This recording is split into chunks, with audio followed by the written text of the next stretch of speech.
अच्छा खाने की, अच्छा पीने की, अच्छा स्त्री की, अच्छा पुरुष की आदत तो डाल ही लियो। हिम्मत चाहिए बेईमानी करने के लिए। पनिश तो कोई ना कोई करेगा, या तो तुम अपने आप को कर लो, पंखा बंद कर दो, कंबल ओढ़ लो गर्मी में कि भाई नींद नहीं आ रही है। तुम देखो कैसे नींद आती है। इस कंट्री में तो लोग इंतजार करते रहते हैं।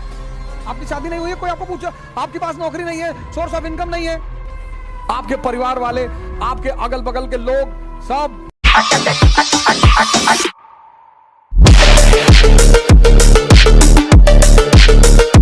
फिर टूट गई नींद।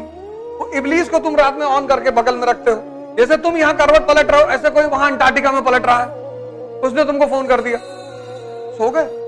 लो 2:30-3 बजे तक लोग व्हाट्सएप पे ऑनलाइन रहते हैं। सुबह देखता हूं कुछ लोगों को 3 बजे तक ऑनलाइन है, नींद ही नहीं आ रही। खड़े हो जाओ, वही बिस्तर के बगल में खड़े रहो, कहते जब आएगी तो बताना, और हाथ उठा के खड़े रहो, पंखा बंद कर दो, गर्मी लगने लगेगी, मच्छर काटने लगेंगे, पंखा बंद कर दो, कंबल ओढ़ लो गर्मी में कि भाई नींद नहीं आ रही। तुम देखो कैसे नींद आती है, तुम देखो कैसे नींद आती है।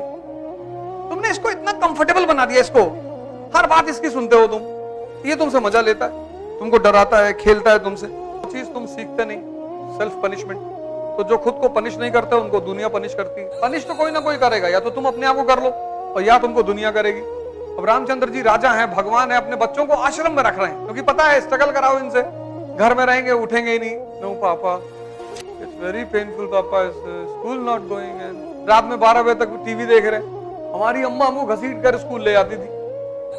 आजकल की माँ को मैं देखता नहीं किसी को घसीटते हुए, गोद में लिए, रो रहा, उसको रोटी भी खिला रहे हैं। नो बाबा, नो बाबा।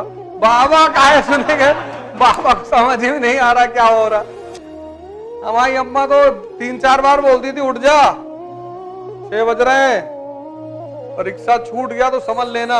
आधी नींद में रहता था आदमी ना। अब वो पेस्ट की ट्यूब उठाया, वो फेविकॉल उठा ली, फेविकॉल उठा ली, आंख खुली देखे फेविकॉल लगाए हुए, दांत ही जाम होकर खुल ही नहीं रहे। तो पूरी जिंदगी एक हंगामा होती थी। घर पे भी मार खाओ, स्कूल में भी मार खाओ, चारों तरफ मार खाओ। लेकिन सब सही मारते थे, यहाँ हाथ वाथ पे मारते थे, कोई ऐसे कान पे थोड़ी मारता था कि कान का पर्दा फट जाए, साग मारो, आप नहीं करेंगे सर, ऐसे करता था। और जो डेंजर टीचर होता था वो इस तरफ मारता था। पनिशमेंट मौज होती थी स्कूल में। कुछ टीचरों को पता चल गया कि ये तो मजा लेते सारे, बाहर निकल गए। वही मैंने कहा ना कि वो जो 19 नंबर की 29 नंबर की बात नहीं थी, वो हिम्मत की बात थी। उस टीचर को दिखाई नहीं पड़ रहा था कि कितनी डेयरनेस की बात है नंबर बढ़ा लेना अपने से, और वो उस डेयरनेस को मारना चाहती थी। क्यों? ईमानदारी पैदा कराएंगे। अब भाड़ में गई तुम्हारी ईमानदारी। हिम्मत चाहिए बेईमानी करने के लिए, सच बोलने के लिए कौन सी हिम्मत, और वो पैदा हो रही है उसके अंदर और तुम उसे दबा रहे हो। तो वो मैं देख रहा था कि उसके अंदर क्या चीज पैदा हो रही है। हर बच्चे की मजाल है नंबर बढ़ा दे, उसकी रूह कांप जाएगी अंदर से कि अरे भगवान, बीटिंग। मेरी श्रीमती से मैंने कहा इसको मारना मत, क्योंकि तुम समझ नहीं रही हो कि क्या हो रहा है। यही हिम्मत अगर ये सही जगह लगा देगी, और अगर गलत जगह भी लगाएगी तो कुछ तो करेगी। लेकिन बिना हिम्मत का मरा हुआ आदमी मैं क्लास में देखता हूं, बैठे हैं, कुछ पूछ ही नहीं रहे, वो बैठे हैं। जिंदा हो, मर गए। और ये किस चीज का असर है? तुम्हारी हिम्मत जब उभरी दबा दिया गया, तुम मारे गए बोलने पे, स्कूल में, घर पे, तुम्हारे बोलने की क्षमता ही खत्म हो गई। अब तुमसे कह रहे हैं व्यक्तित्व पैदा करो। अगर बचपन में मार डाले, आप कहां से पैदा करें? जब पैदा करना था तब तो तुम दबा दिए। बुढ़ापे में कोई साइकिल सीख पाता है? सब कुछ सीखने की उम्र बचपना ही है, क्योंकि रिस्क लेने की क्षमता बहुत हाई है ना। सारी खुराफात बचपन में, नदी में कूदवा लो, कुएं में कूदवा, वो तो कूदने के बाद पता चलता था कि फंस गए। अब तुमसे कोई कुएं में कूदवा ले, तुमको किसी कांड को करने में पहली बार भय होता है। छिपकली की पूंछ पकड़ ली तो पहली बार भय है, एक बार पकड़ ली तब तो 2 छिपकली पकड़ के लड़ा रहे हो, फिर ऐसे घुमा रहे हो, फिर ऐसे कर रहे हो, फिर तो तुम्हारे लिए खेल हो गया। भाई जो तुमसे भाग रही है, तुम उससे काहे भाग रहे हो? तुम एक बात सोच के देखो, कोई चीज तुमसे भाग रही है और तुम उसको देख के भाग रहे हो। पहले मस्ती करो, इंद्रियों का दोहन हो जाएगा। इंद्रियों की एक सीमा है, डायबिटीज हो जाएगी, शुगर हो जाएगा, बीपी हो जाएगा, यूरिक एसिड बढ़ जाएगा, क्रिएटिनिन बढ़ जाएगा। शादी कर लोगे, पैसा आएगा, वैसे ही शादी हो जाएगी तुरंत। इस कंट्री में तो लोग इंतजार करते रहते हैं। आपकी शादी नहीं हुई है, कोई आपको पूछा, आपके पास नौकरी नहीं है, सोर्स ऑफ इनकम नहीं है, आपसे कोई बात नहीं करेगा, आपसे कोई पूछेगा ही नहीं शादी के लिए, आपसे कोई पूछेगा ही नहीं कि भैया शादी कर लो। और जैसे नौकरी लगेगी लोग पकड़ लेंगे, तुरंत शादी हो जाएगी, फिर वो आपको हनीमून में भेजेंगे। हनीमून, हनी सन नहीं, क्योंकि मून हमेशा चमकता नहीं है। वो बहुत बड़ा इंडिकेशन है कि बस 2-4 दिन फिर काम पे आ जाना, फिर बच्चे पैदा हो जाएंगे और वो बच्चा 2 बजे रात में ही रोएगा।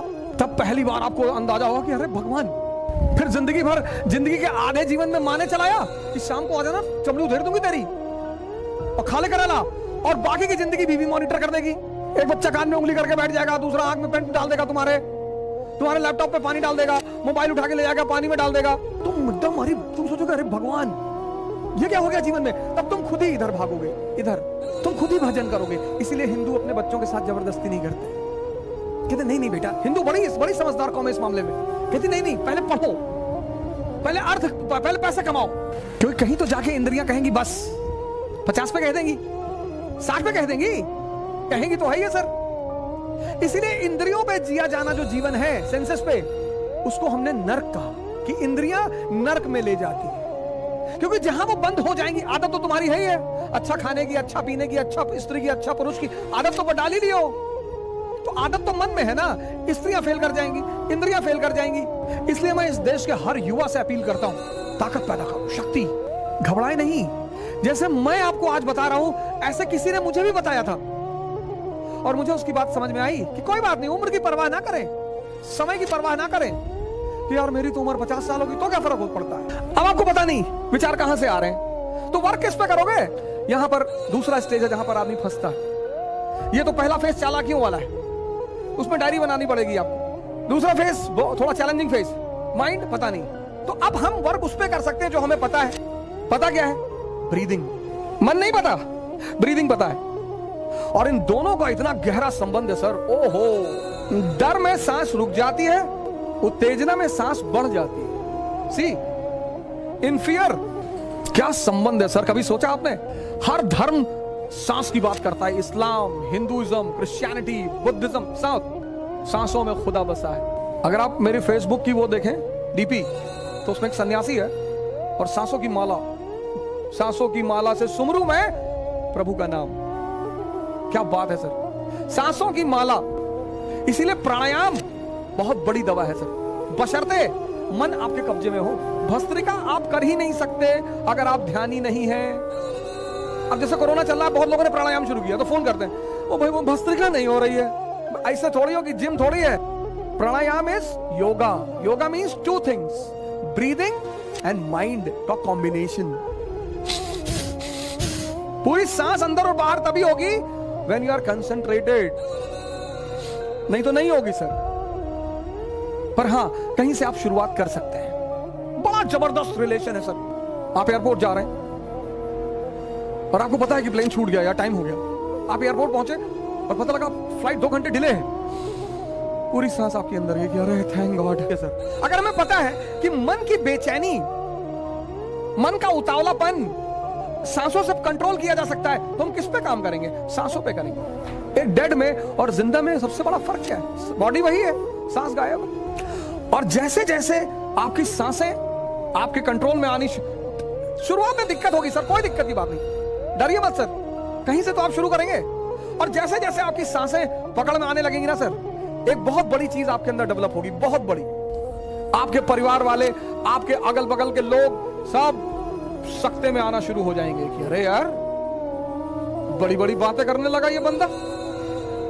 ये पैदा होना शुरू हो जाएगा सर, समझदारी।